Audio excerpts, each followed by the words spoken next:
offseason has been devastating for our club. With Peterson leaving the county to be with his mom following his parents' divorce, we have some big shoes to fill. Well, he did have a hell of a bat, and his mom was really hot. Really hot. I think we move ahead with Tyler Garrett.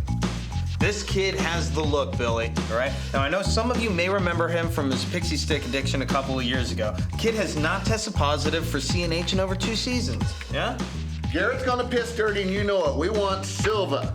Billy, baby, listen to us, man, okay? His best days are behind him. He peaked in 3rd grade. We want Silva. And why do we want Silva? Snacks. His mom brings Teddy Grahams and Gushers. Exactly. Now, what do we think about Daniel Barris? No.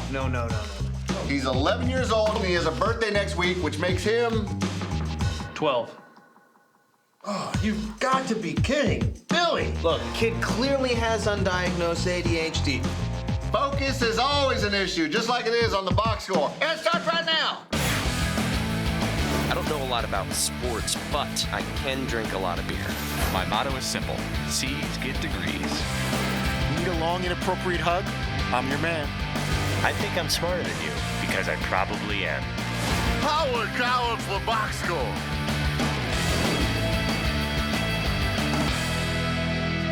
Hello and welcome to the Box Score. I'm Brock in Los Angeles, joined by the Danettes out in Milford, Connecticut. That's right.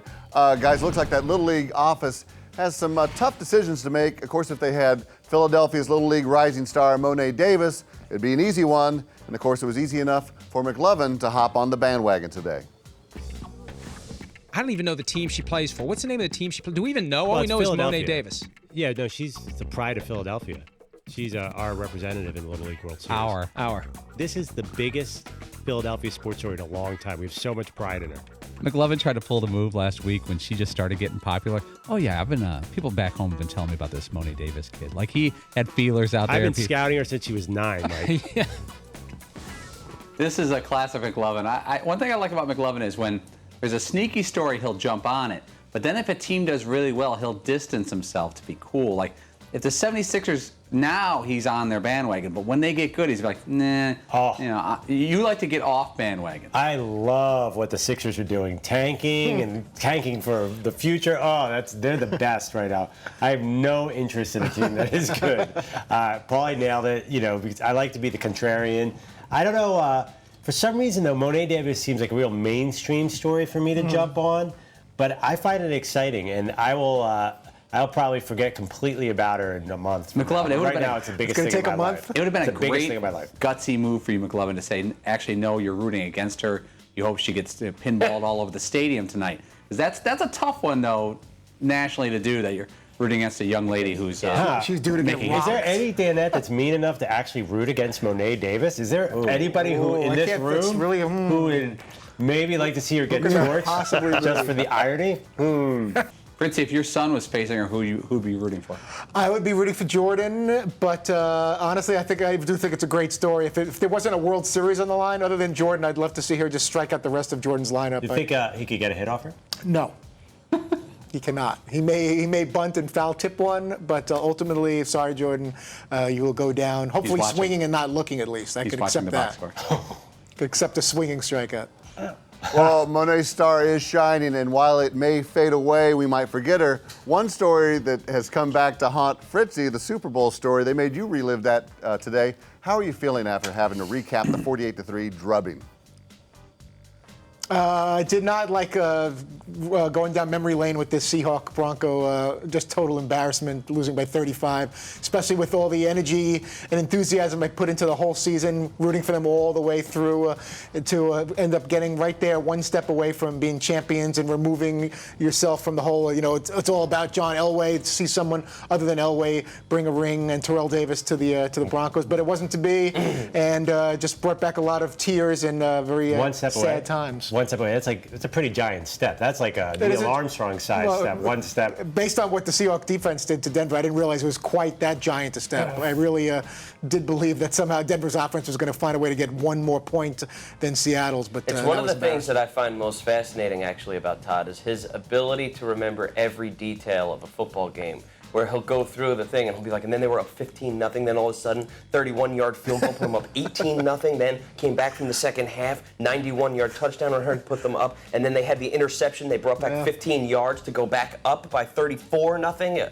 You're like, dude, what? How do you remember when it goes all back of and those forth details? like that? Yeah, because Denver had a 10-0 lead on You don't have Washington. to recap the game. He's talking about your memory. But also, though, I have very spotty memory, but I do remember those games. Denver did have a 10-0 lead on Washington. No, I'm saying you have a good memory for certain things, but you have blinders because you can't. Who was in the Super Bowl 2 years ago? I don't know. I just you'll call me when the Broncos are in. It was the Broncos, but Can you not do me in a the favor, Super Bowl Fritzy? 2. Look up in the sky real quick. What color shirt is McLovin wearing? Black.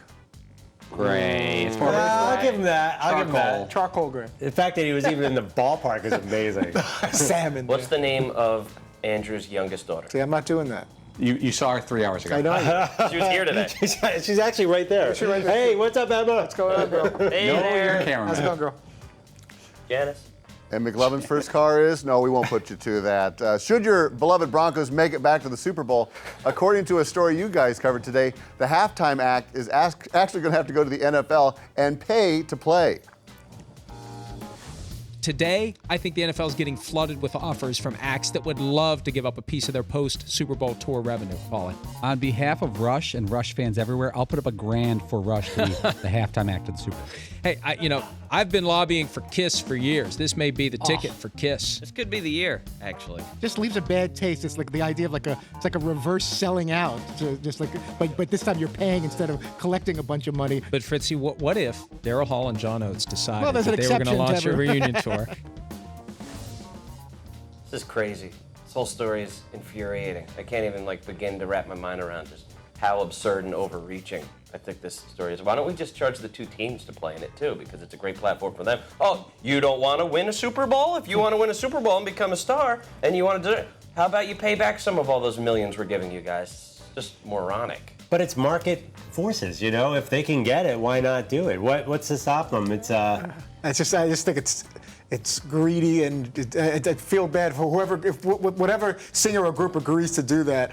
It's going to, I think it's going to be a big backlash. Whatever great publicity you think you're going to get out of performing in front of millions and millions of people, First of all, the fact that you Coldplay's paid to English. play. You think they really give a rat's about the Super Bowl? They don't even understand what football is. It's from England. The Coldplays. They couldn't care less. Katy Perry, she already plays every Super Bowl party as it is. She played the DirecTV one. That was awesome.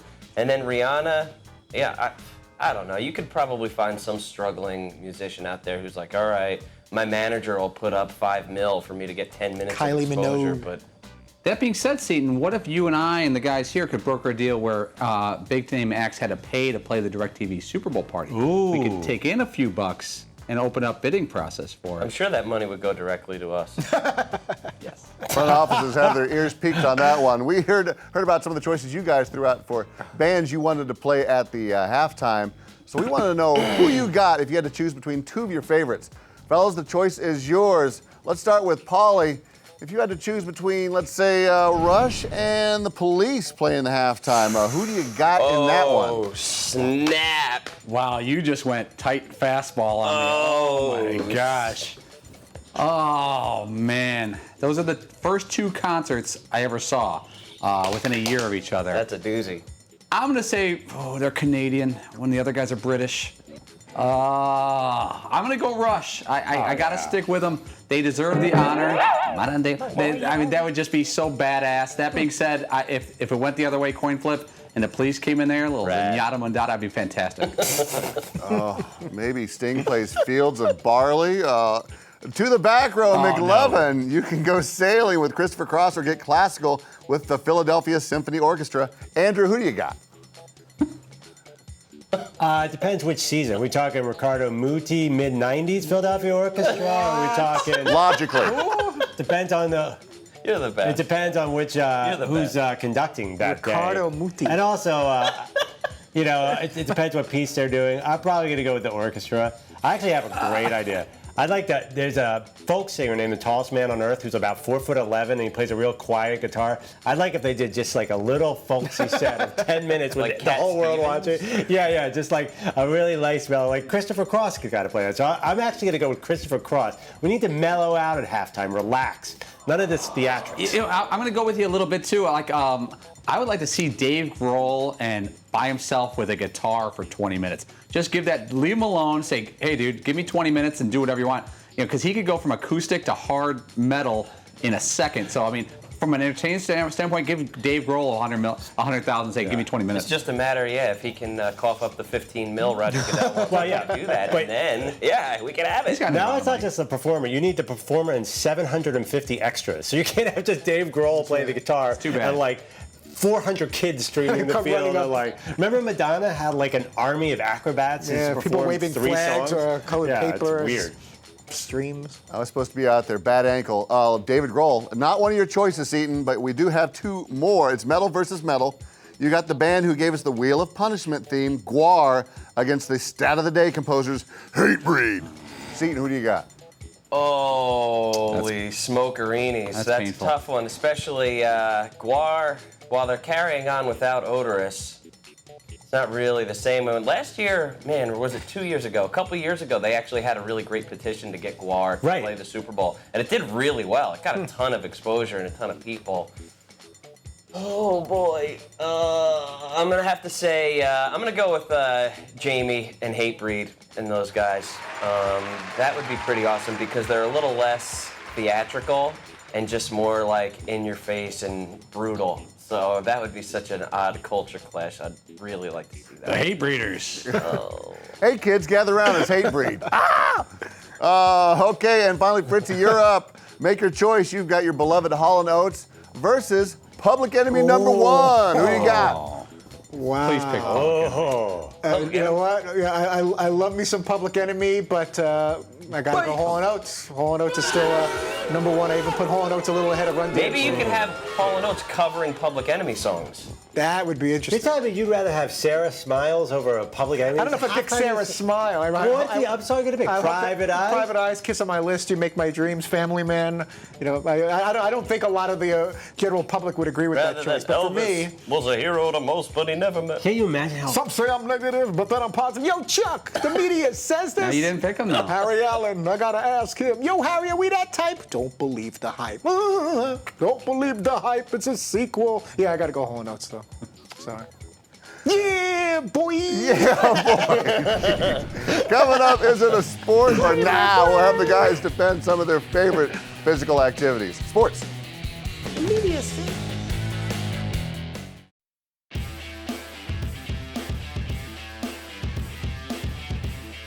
I'm going to ask you guys of some of the sports that people don't consider sports.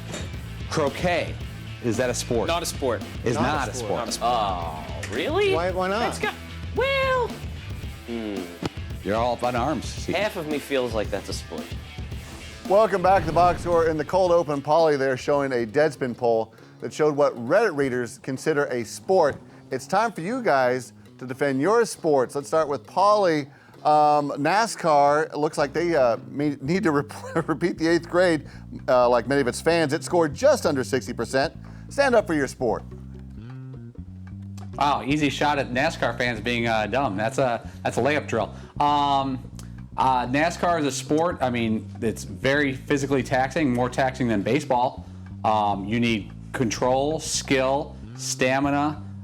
You're at risk of dying, which I don't really factor in, but I'd say it's more of a physical demand than some of the big sports like baseball or diving or other sports like that. Even it's more akin to soccer. You're going 4 hours in a car with no timeouts. And of course, there's no Danica Patrick in any of those other sports. Perloff, canoeing finished higher in the charts than your beloved figure skating. Stand up for your sport. Figure skating? Actually, I beg to differ. I pretty much consider any Olympic sport not a sport except for the real sports. If there's a judge, it's out. If there's no ball, it's out. If it's on ice, unless it's hockey, it's out. So I think there was a miscommunication there. I am a figure skating fan. Don't get me wrong. I love. Great figure eight is awesome, but I don't consider it a sport. What happened when you had that Harding-Kerrigan battle and that becoming a little bit of a sport? That we get that big controversy. You missed the going, triple putts bit. Triple putts. Triple Salchow. Seton Patio, the game of squash gets the title of sport far before surfing and skateboarding. Stand up for your sport. Surfing, skateboarding, I don't even really have to defend it, obviously. I mean, they're not Olympic sports per se, but that works well into Andrew's thing, I guess. They're judged, which is unfortunate. How about this? I could throw a ball, walk, and run all before I could ride a skateboard or a surfboard. So it's clearly the hardest skill to attain well. I kind of agree with Seton on that. I mean, I would think, some people think, oh, surfing, you just get out there and you'll learn it real quick. These are the best in the world you're watching. I have on a TV. lot of people, because I still skateboard a little bit, like some of my friends will be like, dude, what are you, like 16? I'd be like, well, I've been throwing a football since I was like 2 and skating since I was like 11. Can I play devil's advocate? What is actually the child's sport then? But I see, playing devil's advocate, I see like 9-year-olds who are awesome on a skateboard, and then like, you know, if a kid is really good at it, like, that's my argument against skiing and snowboarding. I see 4-year-olds who are zipping around the mountain. It can't be a sport if kids can. I think if a 5-year-old can master not a sport. No, no. I think that there's a difference between what you imagine an 11-year-old to be awesome. Like if I watched a Little League game and was just like, dude, look at these kids. How's Major League Baseball a real sport? It's like, just because the kid can ride it or go down a ramp doesn't mean there's a big difference between what they do and then what, like, say, Shaun White does. Oh, I thought like the skateboarders peak at very young ages. Wasn't Shaun White a champion as a teenager? I mean, yeah, he was, and that was like such an unbelievable rarity that that's why he became so famous. Tony Hawk peaked like when he was 32 years old, when he was at his very peak in the sport. Yeah, I mean, it tends to be a sport dominated by younger people who then, once you kind of get old, then falling hurts a lot more and you're stiff and don't feel like doing that anymore. But no, I mean, there's no 9-year-olds who are tearing up the skating, surfing, or snowboarding world. That's not true. Surfing, very difficult, and I'll never forget when the lifeguard told me to get the hell out of the water because he thought I was going to kill myself. Fritzy, pretending that the Bronco cheerleaders are standing right behind you in scantily clad outfits that say Fritzy across the chest, convinced the other Danettes that cheerleading is a sport. Cheerleading is a sport, even though deep down I don't think it is. But for argument's sake, it is a sport because you have to be very athletic. You have to work as a team. And you're, as you could see there in the photo, you've got to wear, you're wearing uniforms. Uniforms are always helpful in whether you would. But you don't believe it is a sport. I don't, but I can. If I had to play both sides, especially the way you just described it, as it being Bronco cheerleaders right behind me with like Fritzy on, on the back of their cheerleader outfits, I can definitely make a case for that. You'd be sporting. I would be sporting seems to be more of like a paramilitary organization because they're all in uniforms and they all talk like this when they are cheering on TV in competitions. It's funny you say that because I went, holy crap, like whatever happened to like sink or swim, do or die? Right. When I was a freshman in high school, some of the girls were getting cheerleading, they were at cheerleading practice, and they were doing this low voice thing. And I asked this girl, I go, why do you do that? She goes, I don't know. Our teacher or coach told us they can hear us better if we do this low voice. Okay. And 14-year-old girls don't have low voices, so it was very, like she said, disconcerting. That's not competitive cheerleading, that's more like football game cheerleading, but very odd. There's a lot of sweat going around there, but it's mostly not from the cheerleaders, it's from Fritzy. Stay with us. NFL, a big topic today. And we're going to have a spelling bee, NFL style, following these words.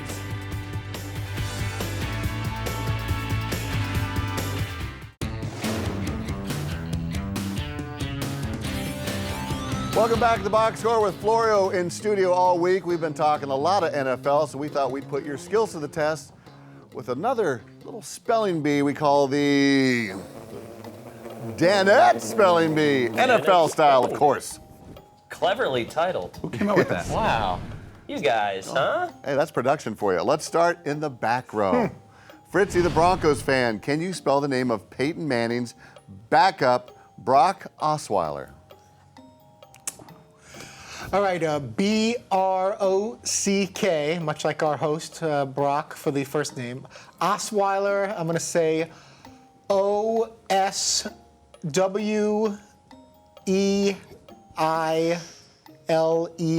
Oh, boy. You are absolutely correct, Todd Fritz. Brock Osweiler, spelled correctly. Osweiler is German for never giving off the bench.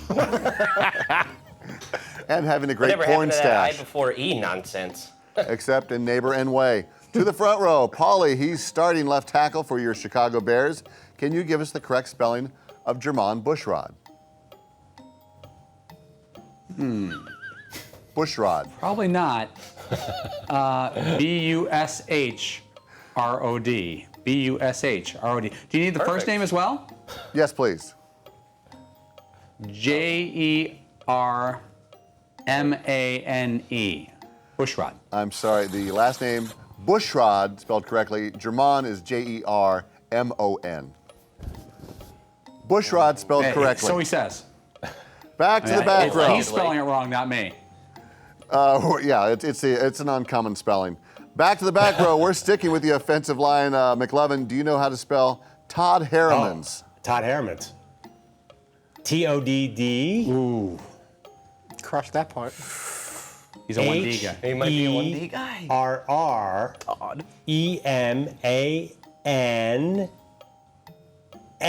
There's a tilde in there. You are absolutely correct. No apostrophe in the last name. Nice. I'm not. Notice I knew it was 79, Todd Harrimans. That was impressive. You guessed who it was before he said the name. I would not have guessed that. Our last one is for Seton. This guy chases QBs for your beloved Patriots. Give us the correct spelling of Rob Ninkovich. Tough one. Oh. R-O-B. R-O-B. Oh, R-O-B. Ollie with the assist. N-I-C-O-V-I-C-H.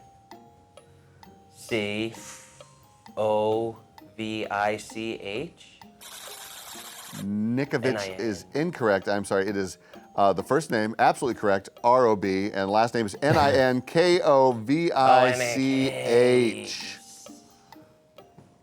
Yeah. Back row got both of theirs correct, so congratulations to you guys. Oh, and they even got the fist bump correct. Nerd. Dork. Still to come, Bob Spelling. Costas does his best to imitate DP. Total copycat. Spelling.